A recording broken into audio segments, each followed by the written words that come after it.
BJP నుంచి ప్రవీణ్ గారు నమస్కారం అండి. నమస్కారం సార్. ప్రవీణ్ గారు, తెలంగాణ రాష్ట్రంలో అత్యంత పవిత్రమైన యాదగిరిగుట్ట లక్ష్మీనరసింహస్వామి దేవస్థానంలో విద్యుత్ వినియోగం పైన వివాదం రేగుతుంది. కొండపై ఏర్పాటు చేసిన భారీ ఎల్ఈడి స్క్రీన్లకు పవర్ సరఫరా విధానం అనేక అనుమానాలకు తావిస్తుంది. అదేవిధంగా యాదగిరిగుట్ట ఆలయ పరిసరాలు ఎల్ఈడి స్క్రీన్లపైన షూ, కూల్ డ్రింక్స్ యాడ్లను ప్రదర్శించడం భావ్యమా? మీరేమంటారు? దీన్ని మేము పూర్తిగా ఖండిస్తున్నాం. అయితే ఈ అవినీతి అనేది మా యొక్క దేవస్థానం ఉద్యోగులకి ఇదేం కొత్త కాదు. ఆనాడు నుంచి ఉండే వీళ్ళకు వంశపారంపర్యంగా అవినీతి కూడా అదే విధంగా వీళ్ళకు అవినీతి అనేది ఉంది. హలో సార్, హలో చెప్పండి ప్రవీణ్ గారు, వినిపిస్తుంది. అయితే ఎల్ఈడి స్క్రీన్ల విషయంలో మేము ముందు నుంచి ఏమనుకుంటున్నామో అదే జరిగింది. అయితే ఆయన తెలివిగా సంబంధిత డిఈ గారు రామారావు గారు అది మేము టెస్టింగ్ చేస్తుంటే వచ్చింది, మేము ఇంతవరకు ఆ స్క్రీన్ మేము ఓపెన్ చేయలేదు అని చెప్పేసి ఆయన మాట్లాడడం జరిగింది. మరి ఈ విషయం మీద మరి అంతకుముందు మీరు 4 సార్లు ఫోన్ చేసి కనీసం మా ఫోన్ లిఫ్ట్ చేయలేదు. అయితే దీంతో పాటు కొండపైన రిటర్నింగ్ వాళ్ళ చుట్టూ కూడా ఇదే విధంగా లైటింగ్ ఏర్పాటు చేయడం ఎంతో ఖర్చుతో కూడుకున్నటువంటి పని. అది చుట్టూ లైటింగ్ పోల్స్ ఏర్పాటు చేయడం జరిగింది కొండపైన. దాన్ని కంప్లీట్ గా తొలగించేసారు. అంటే ఈ ఒక్క అధికారి కాదు, కొండపైన ఉన్నప్పుడు డిఈఓ గానీ, ఏఈఓ గానీ, ఇప్పుడు ఉన్నటువంటి డిఈ రామారావు గానీ, వీళ్ళు పూర్తి స్థాయిలో అవినీతి పరులు.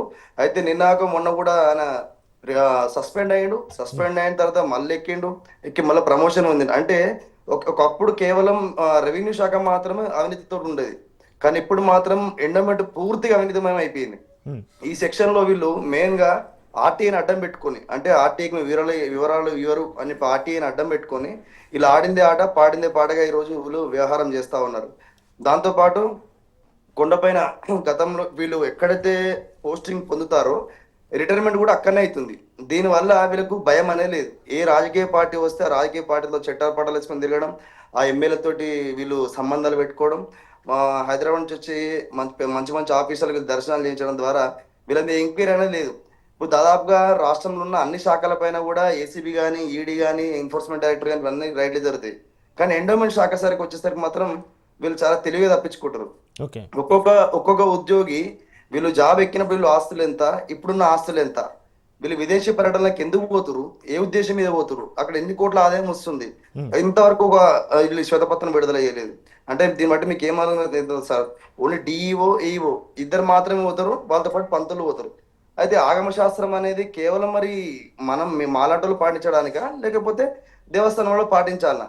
మరి అర్చకులు ఆగమశాస్త్రం ప్రకారం నడుచుకోవాలి ఏదున్నా కూడా, మరి వాళ్ళు ఎందుకు ఆగమశాస్త్రం ప్రకారం నడుచుకోరు? విదేశీయానం ఏ విధంగా స్పష్టంగా ఉంది. టీటీడీ వాళ్ళు కూడా ఇప్పటి వరకు కూడా వాళ్ళు అక్కడ ఉన్నటువంటి పంతులు విదేశీయానం చేయరు. మరి వీళ్ళని విదేశాలకు వెళ్తారు, కళ్యాణ పేరుతో వీళ్ళు అక్కడ ఏం పని చేస్తారు?